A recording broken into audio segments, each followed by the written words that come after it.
Hey everyone, it's me, X-Canadiensis. Welcome to my channel, or welcome back to my channel. If you're new here, I post new doll-related videos almost every single day, and today I am so excited because we are going to be doing an unboxing and review of the new limited edition Ariel doll from the Disney store.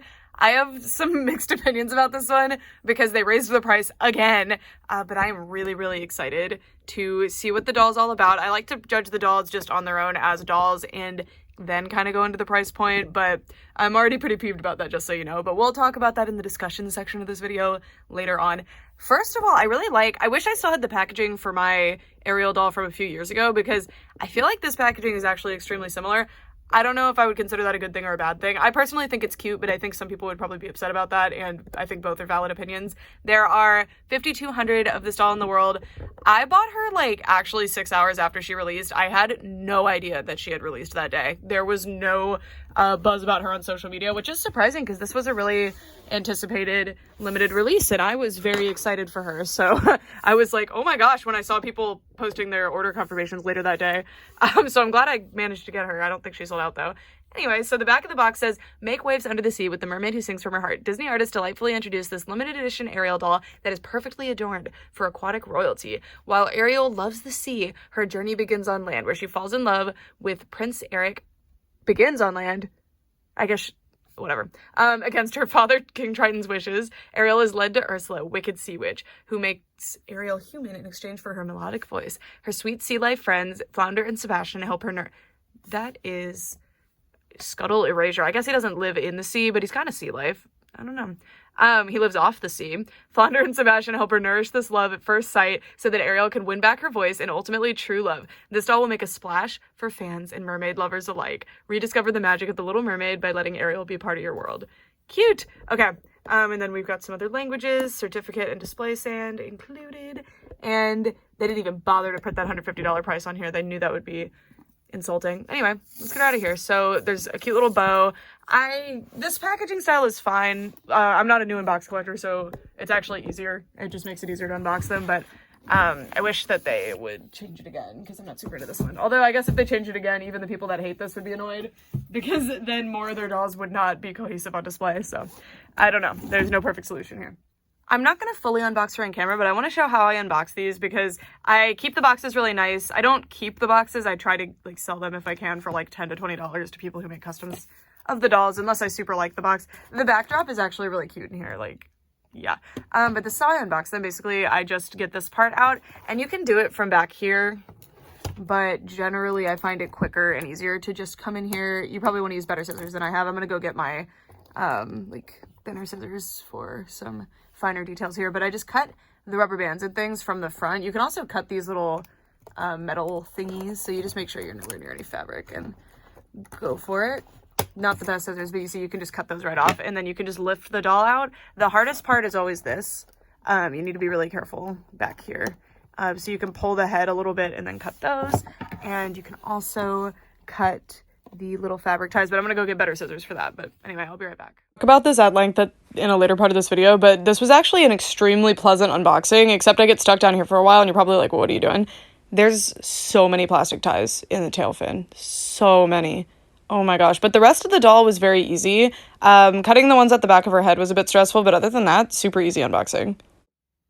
Ariel is now out of the box, and here she is. I also brought over my only other limited edition Ariel doll because I thought it'd be fun to specifically compare the tails, because I know the top design isn't very similar, neither is the tail, but I don't know, I just thought it'd be fun, so we'll be doing that later.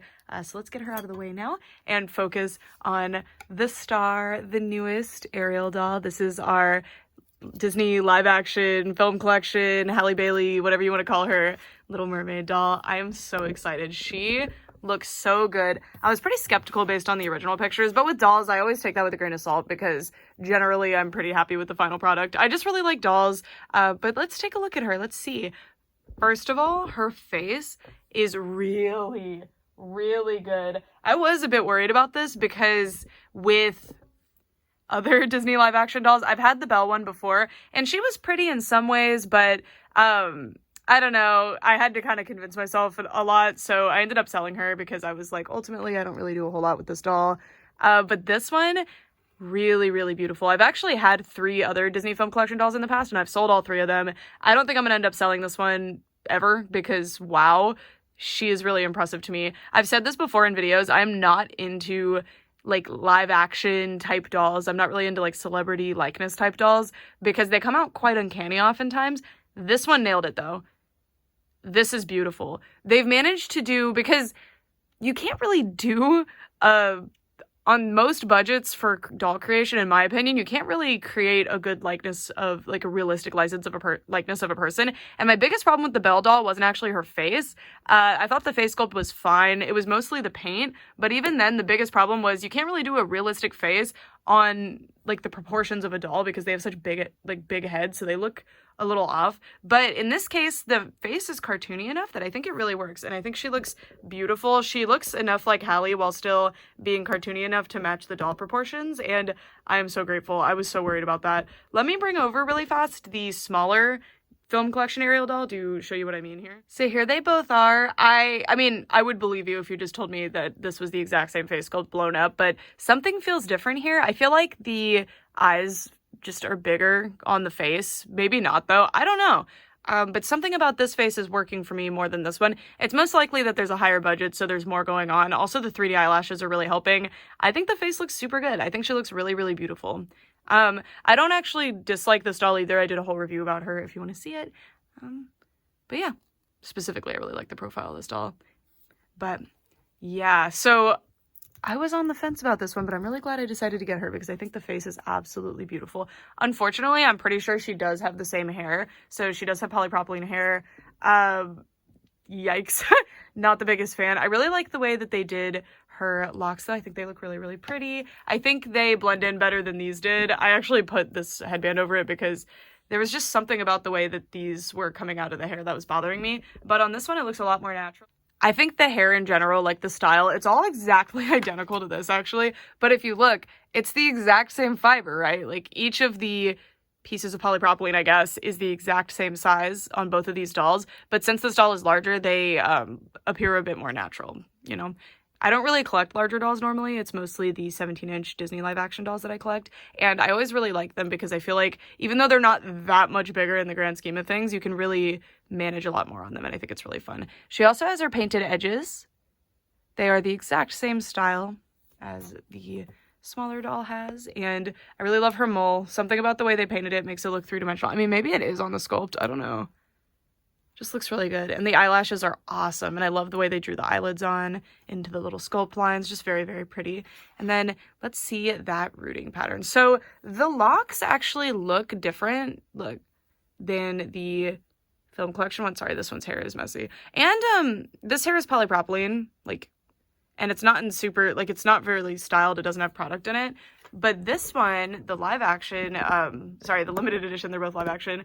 It seems like there's product in it. It's a lot nicer feeling. I do think it's just polypropylene with hair wax or something in it, but yeah, it feels very nice.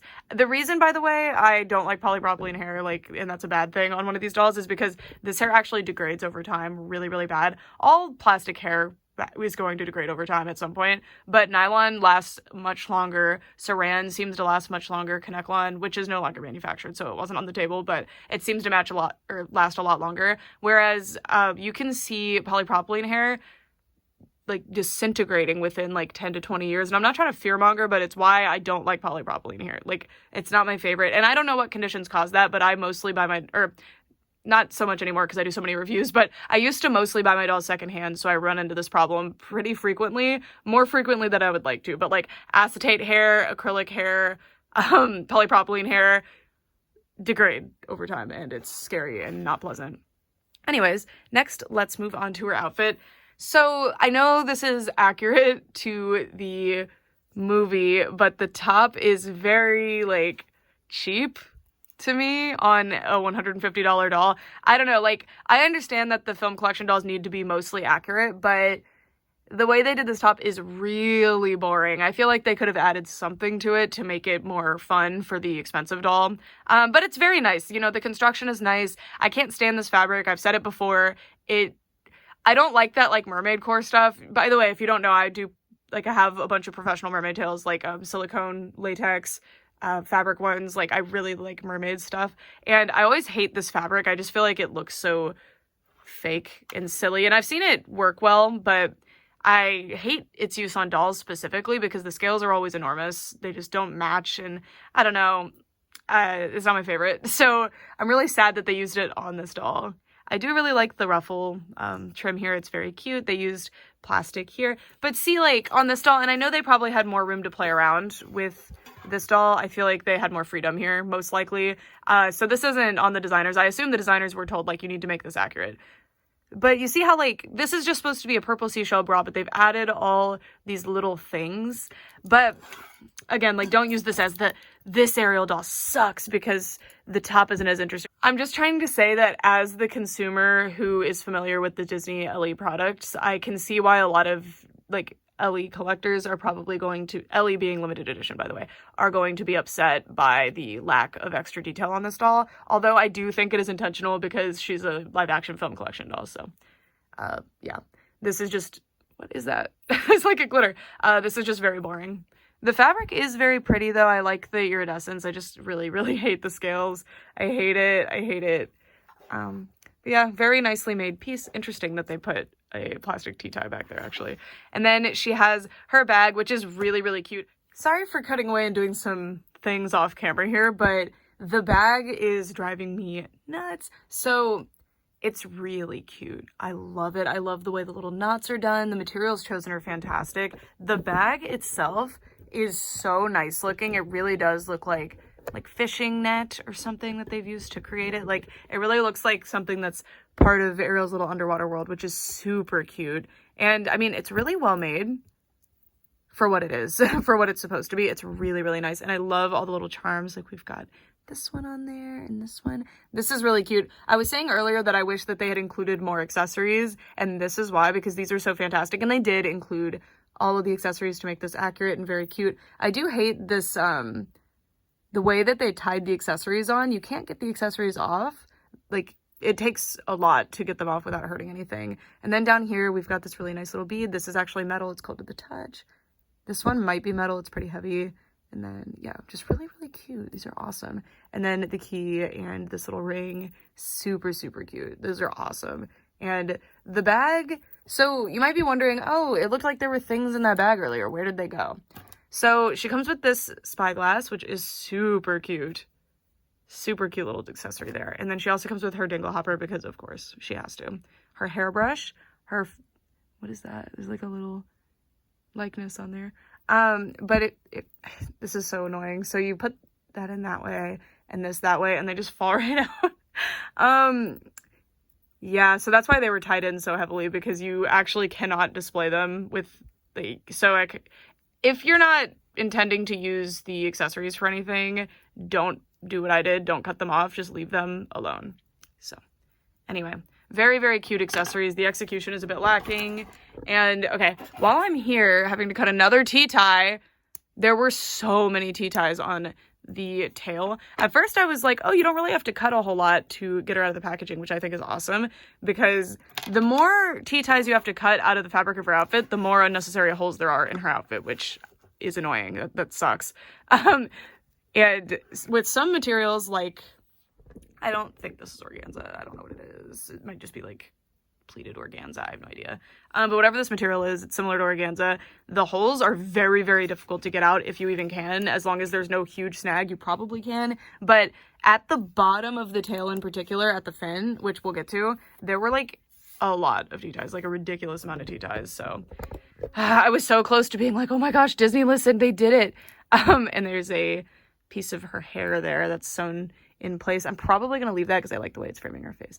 Anyway, so you can see on Ariel dolls, unfortunately, you can see the waist joint there. I do like that they come with a waist joint though. It's nice. And then this was unexpected. They painted her belly. I wonder how far down. Let's see.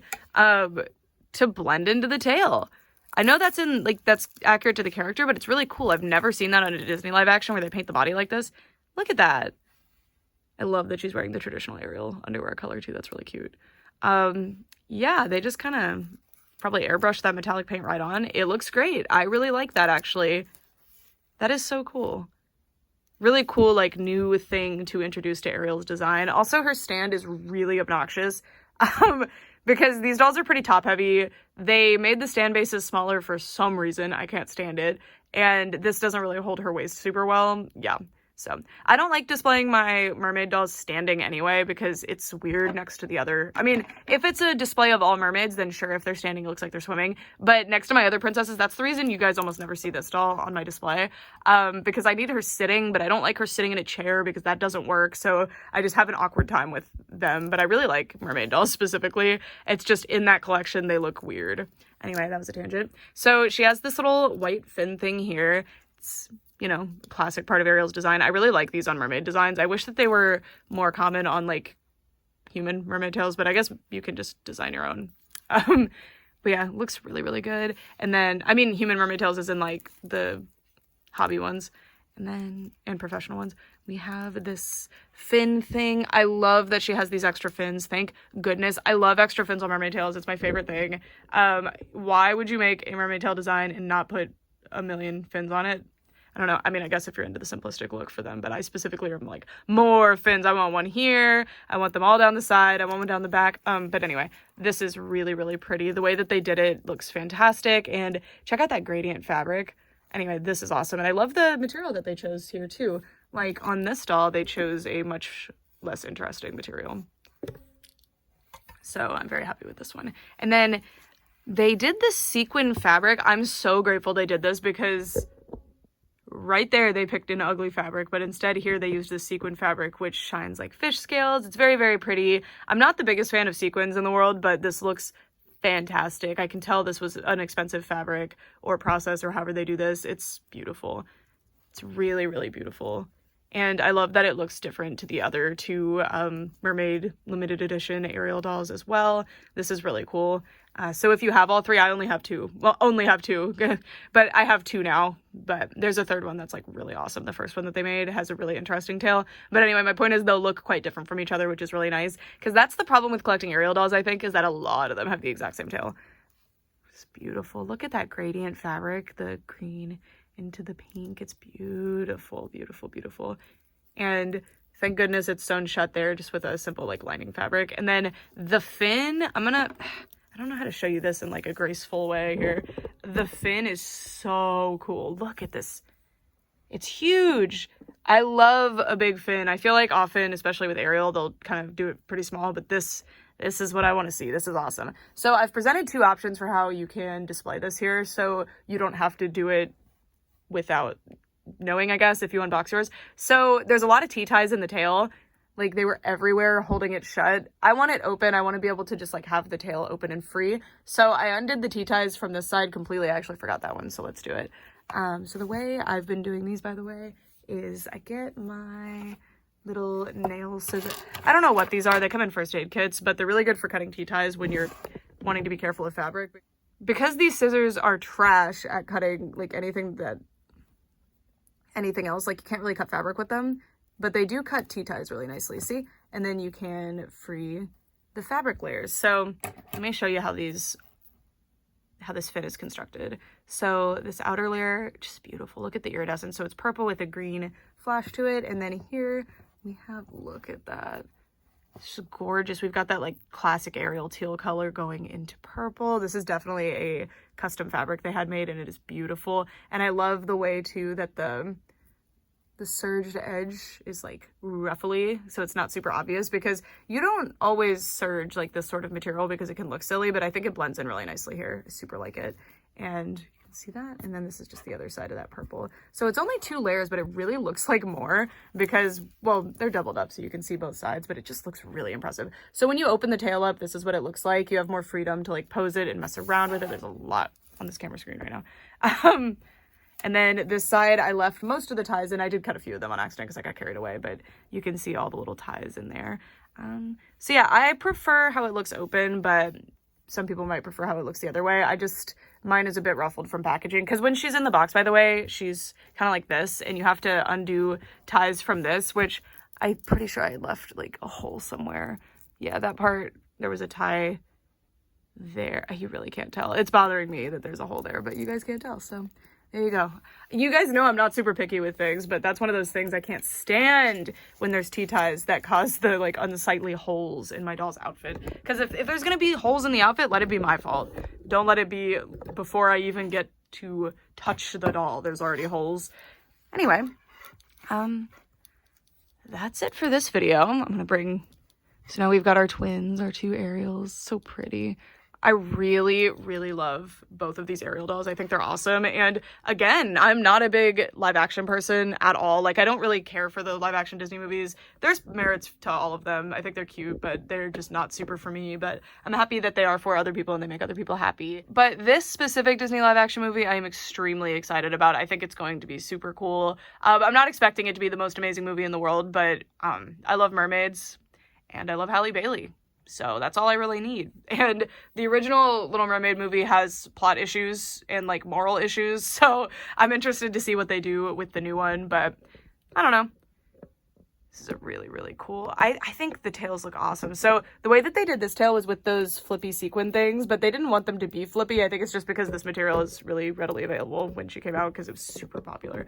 And this tail, it's accurate-ish, but it's lame. I do like all the rhinestones on it, but the actual shape of this is super lame, although it's most likely because they included wire, so you could pose it. It would have been cool to see wire in this one, but how would you even do that with the see-through material? And it's just gorgeous. Really, really well done. I do wish that they had had a little bit more freedom to be a little bit more inaccurate with this one, because including, wait, doesn't she have, no, the beads in her hair are later in the movie, right? Sorry, I'm trying not to spoil the movie very much, so I've only watched a few of the like trailers and teasers and things. I'm trying my best to just go in without knowing what's gonna happen.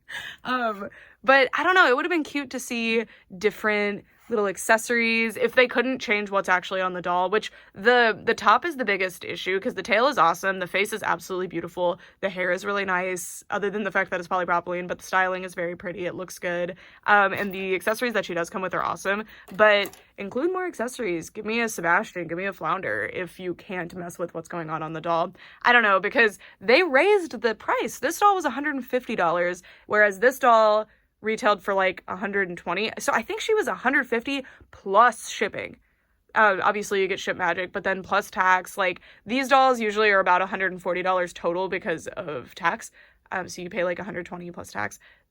This was $150 base starting, I'm pretty sure. So I don't know. That was kind of a lot. That was a shock to a lot of people. I don't know why they did that. There are like likeness rights to consider with this one. I assume they're paying Halle something for her likeness. I'm not sure if they are, to be honest. I don't really know. It's just, normally I try to rationalize like, oh, maybe she's that price because of this. But no, it's fully like, are these dolls worth $120? No, not really. They never are. So it's just that they make less of them, so the unit cost is higher, and also they want to make a lot of money on these, which is fine. As the consumer, I have to make that decision. Do I want to buy the product that I know is overpriced because I like it, and I'm paying for the artistry of it is how I like to rationalize it for myself, but the price is absurd. No, this doll isn't worth $150, but neither would this one be, so that's kind of my thoughts on that. But yeah, if you love Halle Bailey, if you love The Little Mermaid, I think that this doll is one to consider. I think she's awesome. I am very impressed. I didn't think I would like her. I messed up her hair because I moved this. I didn't think I would like her substantially more than the other one that I have, but I absolutely do. I think she's awesome, and I ended up liking this doll a lot more than I thought I would too, because this is my first film collection doll that wasn't a 17-inch, because I had two of the Through the Looking Glass ones, which I really regret selling those. I was going through a hard time when I sold them. I actually really liked those too. I had no problem with those being live action dolls. And then I sold my Belle one. I did keep her dress though, in case someday I manage to get a 17-inch Belle doll. I don't know when that's gonna be. I have something, I have something. Anyway, that's it for this video. I'd love to know your thoughts, like, on this one, because I think this one was quite divisive. I don't think a whole lot of people ended up getting her just because the price was so ridiculous, and I agree. I was kind of on the fence myself, and then when the release happened and I didn't even notice it happen, that was interesting, but it was because people were just so floored and fed up. And also, live action collection dolls are always very divisive. People aren't really into them, but I think this is one of the best ones, because I think probably Cinderella had the best dress. That doll's amazing, but I've never actually held that doll in my hand, so I don't know how the dress actually is in person, but Cinderella's dress design was awesome. But the faces on all of them, except this one, and the Alice ones, I guess, kind of have some uncanniness to them, but this one isn't uncanny at all to me, and that's saying something, because I'm not a celebrity live action person or doll person at all. If you noticed, the only ones that I have are ones that I've just happened upon or were gifted to me, or ones like the Taylor Swift ones that are cartoony enough that they pass for me. I don't know. Anyway, that is it for this video. Thank you guys so much for watching. This is my only live action collection doll now, so I don't really know how I'm gonna display her. I mean, to be fair, I haven't even been displaying this doll with the others because I don't like her, like, laying and sitting on the floor next to them. Not on the floor, on the top of my shelf, but still, like, I need a better way to display her, but I don't know how.